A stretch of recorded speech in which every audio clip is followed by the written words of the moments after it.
Hello, very good morning. Welcome to the Mega News. 6 news coming to you from our studios on the 10th Avenue Extension, Great Estate, Noah Adogono. My name is El Samuels. The news is also live across all our social media handles. We'll first take a look at the headlines. Speaker Bagbin recalls Parliament. In business, GPRTU orders drivers to reverse unapproved transport fare increases. And on the international front, Uganda bans bars from opening before 3 p.m. on working days.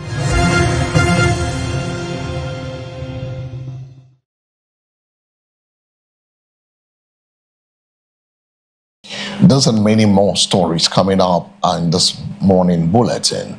We'll bring you details of those stories after the break.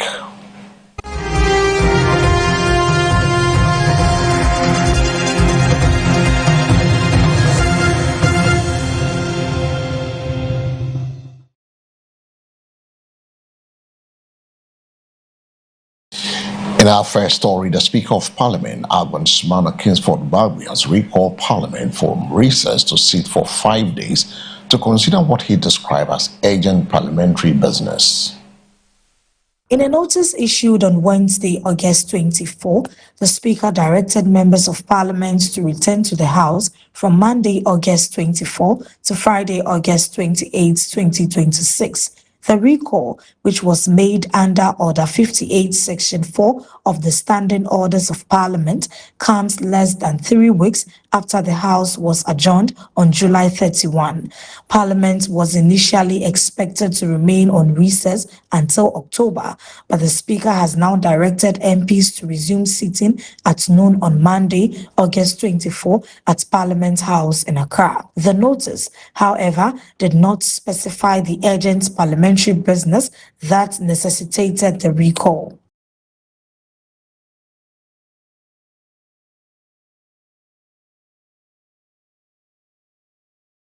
Moving on, the former president, John Agyekum Kufuor, has urged political actors to protect Ghana's democratic institutions and refrain from threatening electoral victory as ownership of the state. He said Parliament, the judiciary, the media, and other independent constitutional institutions must be protected to ensure that Ghana's democracy remains strong and accountable. Mr. Kufuor, life patron of the Busia Institute, made the call at the 2026 Busia Institute lecture in London, held on the theme Center-Right Political Thought in Africa, the Guinean Experience. An opponent remains a fellow citizen and a temporary majority does not own the republic, Mr. Kufuor said. He said Ghana's center-right political tradition had historically been anchored in constitutional government, liberty under the law, a free press, private enterprise, social responsibility, and decentralization. Mr. Kufuor stressed the importance of strong institutions in safeguarding democratic governance and preventing the abuse of political power. His comments formed part of discussions at the lecture on the relevance of Ghana's political traditions and their contribution to the country's development.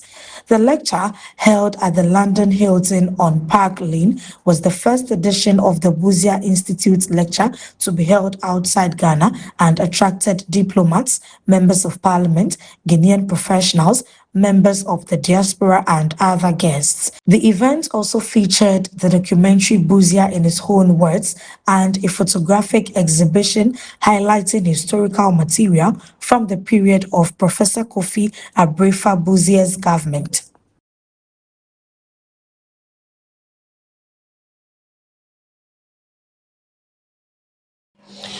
In our story, the chairman of the Church of Pentecost, Apostle Eric Nyamiche, has disclosed that he nearly lost his life whilst living in South Africa, where he spent about 6 years.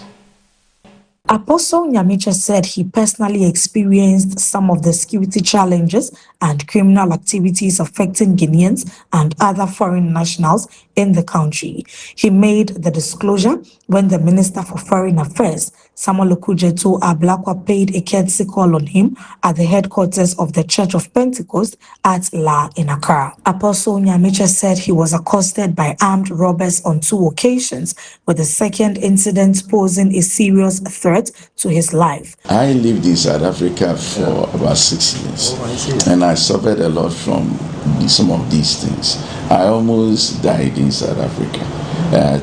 2 times we were accosted by armed robbers. The last one was too dangerous. When I was leaving South Africa, the day I was leaving South Africa, that night, my luggage, they were stolen. And then when we got to the airport, one pastor said, as for you, you have suffered too much in South Africa. And then recently I had to rush to South Africa, it's about a year plus, when our national deacon, the national deacon is the one who takes care of our finances. Now he was kidnapped in the midst of an offering. And I had to rush to South Africa. And I was the right person to go, not because I was the chairman, but because they know that I've also suffered from some of these things. So I needed to go in there and speak. We had to pray that God will release him, and by the grace of God, he's released. And then when he's released, about 2 months, he had to run away to Canada because he wouldn't want to stay in that environment. So we didn't only sympathize with them. For someone like me, I had the empathy because I knew what it means. If you don't take care, you'll be killed in South Africa. It's not only that they are quite xenophobic. There's a lot of crime, and some of them can kill you. So I'm not surprised we lost 2 Ghanaians to this episode.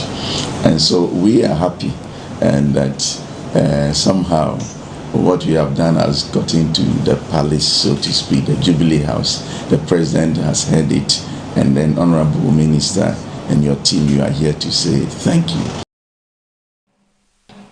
And that does it for the major stories on the local front. We turn our attention to the business desk, where the Ghana Private Road Transport Union, GPRT, has directed commercial drivers who have increased transport fares without approval to revert to the previous charges immediately. The directive follows complaints from passengers across Accra that some commercial drivers have started charging higher fares despite the absence of an officially sanctioned increase in public transport fares. The GPRTU therefore cautioned drivers against independently adjusting fares, stressing that any changes to transport charges must follow the established consultation and approval process involving relevant stakeholders. Speaking in an interview, Deputy Public Relations Officer of the GPRTU, Samuel Amwa, confirmed that the union had received complaints about some drivers charging passengers higher fares. He stressed that the intended increase in transport fares remains suspended and that passengers should continue to pay the existing fares until an official decision is reached.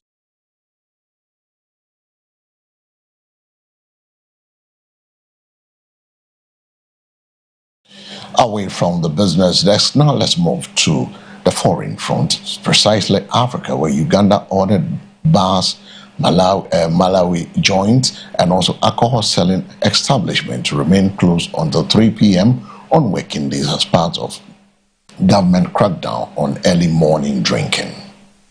The directive, issued by Minister of Local Government Balam Barugahara on Tuesday, August 11, requires local authorities to enforce restrictions on the operating hours of alcohol outlets and discourage people from spending their mornings drinking instead of working. According to the minister, the measure is intended to tackle social problems associated with excessive alcohol consumption, including idleness, family difficulties, and rising crime in some communities. Under the directive, bars, Mawa joints, and other establishments that sell alcohol are not permitted to open before 3 p.m. on working days. However, the enforcement of the restriction will be subject to applicable national laws, licensing requirements, and lawful regulations issued by local governments. Bars, Mawa joints and other alcohol selling establishments should not open before 3 p.m. on working days, the statement said. The minister warned that operators who repeatedly disregard lawful directives on operating hours could face closure. He further directed local authorities to take appropriate enforcement action against persistent offenders in accordance with the law. And with our story from from Uganda, we've come to the end of this morning's Mega News 6, coming to you from our studios here on the 10th Avenue Extension, Greater Estate, Nungwa Atogono. But before we go, let's take a look at the headlines. Speaker Bagbin recalls Parliament.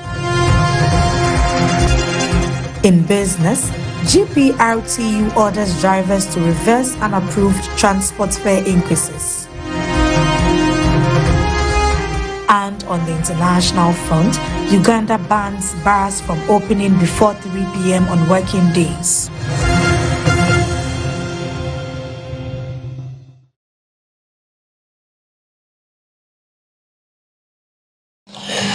And as the MB and Mega News are 6. Thanks for staying with us. For more news, log on to MBN 360. Up next is the sports updates. My name is El Samuels. Good morning.